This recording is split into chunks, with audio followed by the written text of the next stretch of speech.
Sale price index थोक मूल्य सूचकांक किसी भी देश के लिए क्यों आवश्यक है? तो देखिए कि एक थोक मूल्य सूचकांक के आधार पर ही देश का नीतिगत निर्णय किया जाता है, क्योंकि होलसेल प्राइस इंडेक्स के माध्यम से ही हम एक निश्चित अवधि के दौरान देश में जो घरेलू बाजार है उसमें वस्तुओं की थोक जो कीमतें हैं, होलसेल प्राइस है में होने वाले बदलाव को यह मापता है।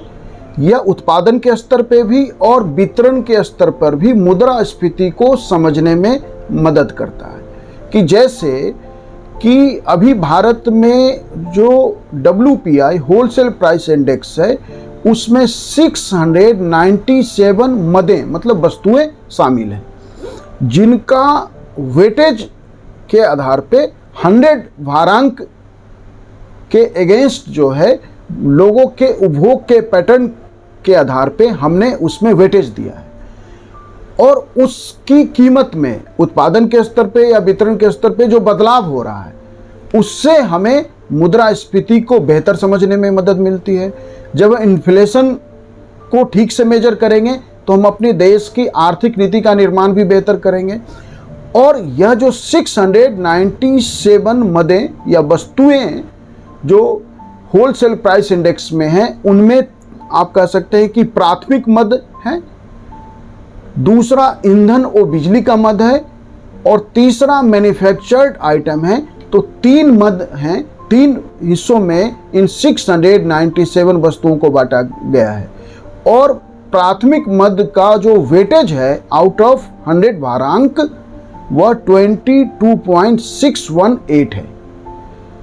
वही ईंधन और बिजली का जो भारांक है वो 13.152 है।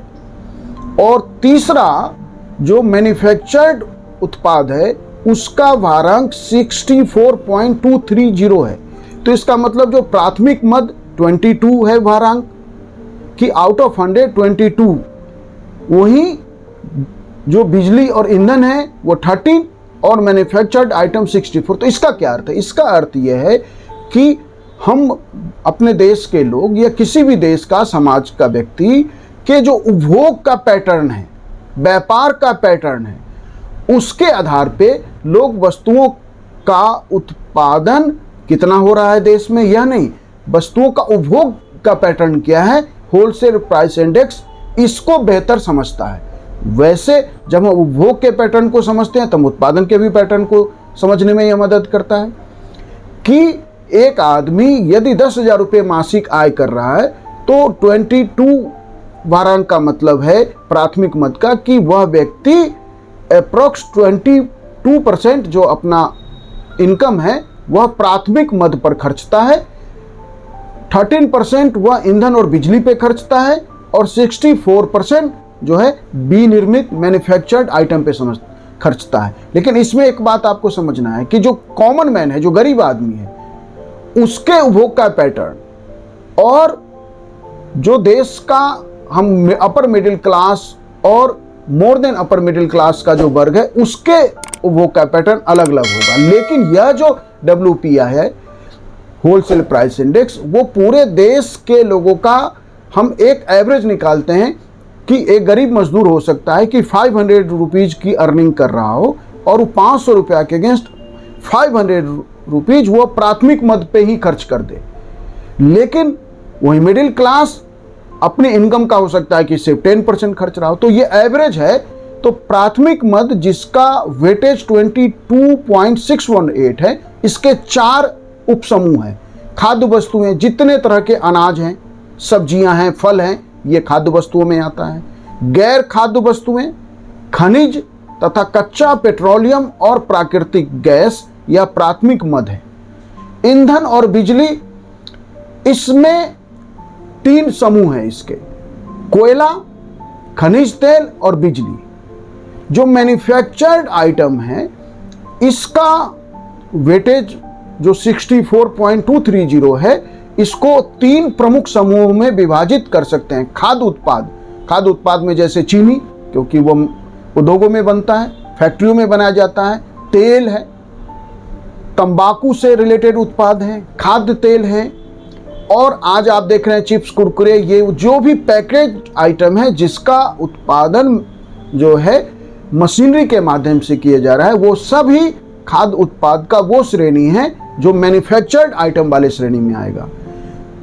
दूसरा उपभोक्ता वस्तुएं हैं, जैसे परिधान है, जो हम गारमेंट्स वगैरह जो भी हम खरीदते हैं, जूते, सौंदर्य उत्पाद है, या टीवी, मोबाइल, ये सारी चीज़ें जो उपभोक्ता वस्तुएं, फ्रिज, एसी, XYZ, हम आम आदमी अपने जीवन में जो भी उपभोक्ता वस्तुएं इस्तेमाल कर रहे हैं मैन्युफैक्चर्ड इंडस्ट्री का, वह मैन्युफैक्चर्ड आइटम का दूसरा प्रमुख समूह है। तीसरा जो समूह है मध्यवर्ती समूह, उसमें धातुएं आती हैं, रसायन है, प्लास्टिक है, मशीनरी है। सरकार जो इसका WPI का जो बेस ईयर है वो अभी वर्तमान में 2011-12 है, उसको हम बदलने जा रहे हैं। अभी ईयर तो डिसाइड नहीं हुआ है, लेकिन अनुमान है कि 2022-23 जो है होलसेल प्राइस इंडेक्स का बेस ईयर होगा। तो बेस ईयर क्यों बदला जाता है? तो देखिए, समय के साथ लोगों के उपभोग का पैटर्न बदल जाता है, कि जैसे आज से 20 ईयर बैक लोगों का जो उपभोग का, कंजम्पशन का जो देश का पैटर्न था, उसमें ज़्यादातर किचन मेड चीज़ें हम खा रहे थे, मतलब घर के किचन में बना के हम रॉ चीज़ें लाते थे, घर के किचन में तैयार करते थे। आज उपभोग का पैटर्न बदल गया है और काफ़ी कुछ जो है लोग सेमी कुक्ड फूड या कुक्ड फूड ला रहे हैं, जो घरों में नहीं बन रहा है। तो विनिर्मित उत्पाद या प्राथमिक मद, वो उसका पैटर्न बदलता रहता है, व्यापार में भी बदलाव होता रहता है।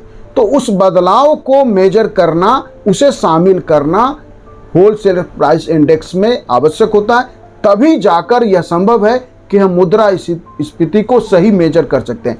फिर भी ये जान लीजिए कि होलसेल प्राइस इंडेक्स के आधार पे जो मुद्रास्फीति, इन्फ्लेशन का मेजरमेंट है, वो कंप्लीट सही नहीं होता। क्योंकि मान लीजिए कि सब्जी की कीमत मार्केट में, प्याज 200 रुपीज़ केजी हो जाए, या टमाटर कई बार जो है 200 रुपीज़ केजी हो जाता है, कई बार नींबू 500 रुपीज़ केजी बिक गया, लेकिन होलसेल प्राइस इंडेक्स में वह उस तरह रिफ्लेक्ट नहीं करेगा, क्योंकि उसमें उसका वेटेज बहुत छोटा सा है।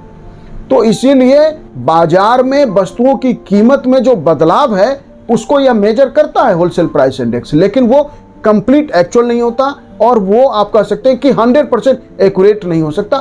फिर भी इससे बेहतर कोई फॉर्मूला नहीं है मुद्रास्फीति को जानने का। इसीलिए वैसे एक और चीज़ को हम जो है मुद्रास्फीति में बेहतर इस्तेमाल कर सकते हैं, या किया भी जा रहा है, जिसको हम कहते हैं उपभोक्ता मूल्य सूचकांक, जिस पे हम एक अलग वीडियो में बात करेंगे। Thank you.